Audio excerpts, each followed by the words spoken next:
कौरव आज 100 भाई थे, लेकिन पांडव 5 भाई थे। युद्ध होता चला गया और जिस समय आज युद्ध हुआ, युद्ध में 100 भाई में 99 भाई मारे गए। पांडवों के द्वारा 99 भाई मारे गए, एक भाई दुर्योधन बचा। और जिस समय दुर्योधन बचा कि आज अंतिम युद्ध हुआ, और उस अंतिम युद्ध में आज पांडवों के द्वारा भीम की गदा से आज दुर्योधन की जंघा को तोड़ दिया गया। भीम ने अपनी गदा से दुर्योधन की जंघा को तोड़ दिया और ये अंतिम युद्ध था। आज इस अंतिम युद्ध में दुर्योधन युद्ध स्थल पर करहा रहा है, बिकल बिकल करके रो रहा है। और आज वो समय आता चला गया जैसे आज भीम की गदा से जंघा को तोड़ा गया, युद्ध स्थल पर पड़ा दुर्योधन बिलख बिलख करके करहा रहा है।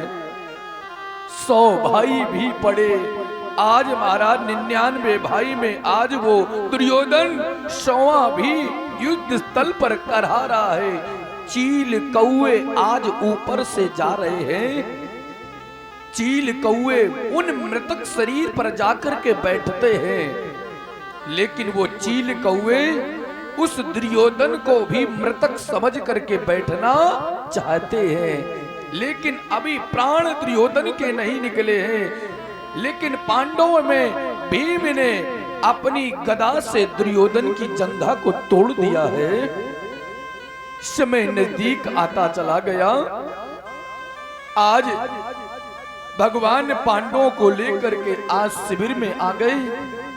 शिविर में लेकर के आए, भगवान ने पांडवों से कहा हम युद्ध जीत करके आए हैं, हमको अब घर में रहना उचित नहीं है, हमको विजय की रात्रि मनाने के लिए घर से बाहर चलना होगा।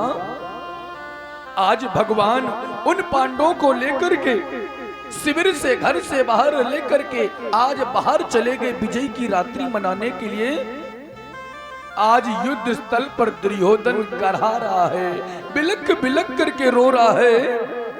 इतने में अश्वत्थामा पहुंच गया। दुर्योधन के पास जैसे अश्वत्थामा पहुंचा, अश्वत्थामा ने दुर्योधन को देखा, दुर्योधन ने अश्वत्थामा को देखा। अश्वत्थामा ने दुर्योधन के पास जाकर के कहा भैया ये तुम्हारी दशा किसने की? ये कौन है जो तुम्हारी जंघा को तोड़ने वाला कौन है? आज बिलख बिलख करके दुर्योधन रोना प्रारंभ कर दिया। इस जंघा को तोड़ने वाला और कोई नहीं है, वो पांडवों में भीम है। भीम ने अपनी गदा से मेरी जंघा को तोड़ दिया है। युद्ध स्थल पर करहा रहा है। अश्वत्थामा ने कहा भैया दुर्योधन आप चिंता न करो, आप चिंता मत करो। जैसे कहा कि आज आप चिंता मत करो, दुर्योधन बोल पड़ा अरे महाराज मैं चिंता क्यों ना करूं, मैं 100 भाई था, 100 में मेरे शत्रु 5 भाई थे और आज 100 में एक भी ना बचा। सारे के सारे भाई हमारे मारे गए, शत्रु हमारे 5 भाई थे, उनमें से एक भी ना मरा। अगर एक मर जाता तो मेरे प्राणों को शांति मिल जाती। उन पांडवों में, उन शत्रुओं में अगर एक मर जाता तो मेरे हृदय को शांति मिल जाती।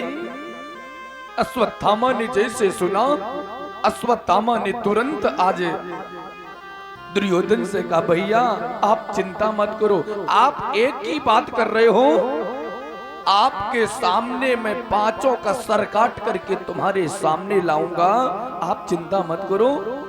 इतना कहकर के अश्वत्थामा उस युद्ध स्थल से निकल पड़ा और निकल करके आज पांडवों के शिविर में आकर के प्रवेश किया। और जैसे प्रवेश किया कि आज पांडवों के घर में पांडव नहीं थे, पांडव तो भगवान श्री कृष्ण के साथ विजय की रात्रि मनाने के लिए गए थे, लेकिन पांडवों की सैया पर पांडव पुत्र लेटे हुए थे। पांडव जैसे दिखते थे, पांडव पुत्र पांडव जैसे ही दिखते थे। अश्वत्थामा रात्रि में जाकर के हमला बोल दिया।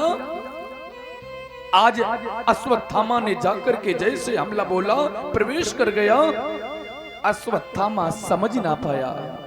अश्वत्थामा ने सोचा ये पांडव लेटे हुए हैं, और अश्वत्थामा ने आज उन पांडवों के पुत्रों पर प्रहार किया, और प्रहार करके आज सबका एक एक करके सर काट काट करके झोली में भर लिया। झोली में भर करके आज घर से शिविर से बाहर निकलना करके आज युद्ध स्थल पर आ गया।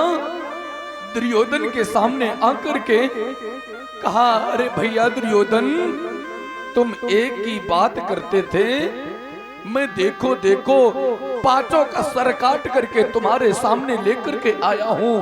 दुर्योधन प्रसन्न हो गया। दुर्योधन ने कहा, अगर मेरी जंघा को तोड़ने वाला और कोई नहीं है, मेरी जंघा को तोड़ने वाला वो भीम है। अगर तुम पांचों का सर काट करके लाए हो तो उन पांचों में मुझे सबसे पहले भीम का सर दो। क्यों? क्योंकि भीम ने मेरी जंघा को तोड़ा है अपनी गदा से, इसलिए सबसे पहले मुझे भीम का सर दो। आज अश्वत्थामा ने भीम के पुत्र का सर उठाया, और भीम के सर पुत्र का उठा करके प्रदान कर दिया। जैसे दिया, दुर्योधन ने जैसे भीम के पुत्र का सर पकड़ा, पकड़ते ही बिलख बिलख करके रोना प्रारंभ कर दिया। अरे अश्वत्थामा, ये भीम के पुत्र का, ये भीम का पुत्र का सर पकड़े हुए कह रहा है ये भीम का सर नहीं हो सकता।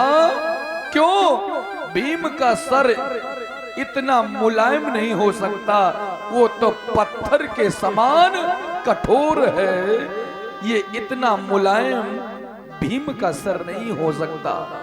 आज झोली को खोल करके देखा, जैसे झोली को खोल करके देखा तो आज उसमें पांडव नहीं थे, पांडव पुत्र थे। और पांडव पुत्रों को देखा दुर्योधन ने, अश्वत्थामा ने, दोनों ने देखा। देखते देखते बिलख बिलख करके दुर्योधन रोना प्रारंभ कर दिया।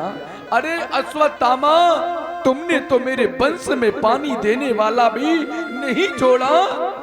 ये पांडव नहीं है, पांडव पुत्र है। तुमने तो मेरे वंश में पानी देने वाला भी नहीं छोड़ा।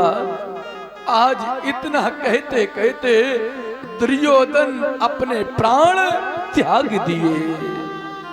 दुर्योधन बिलख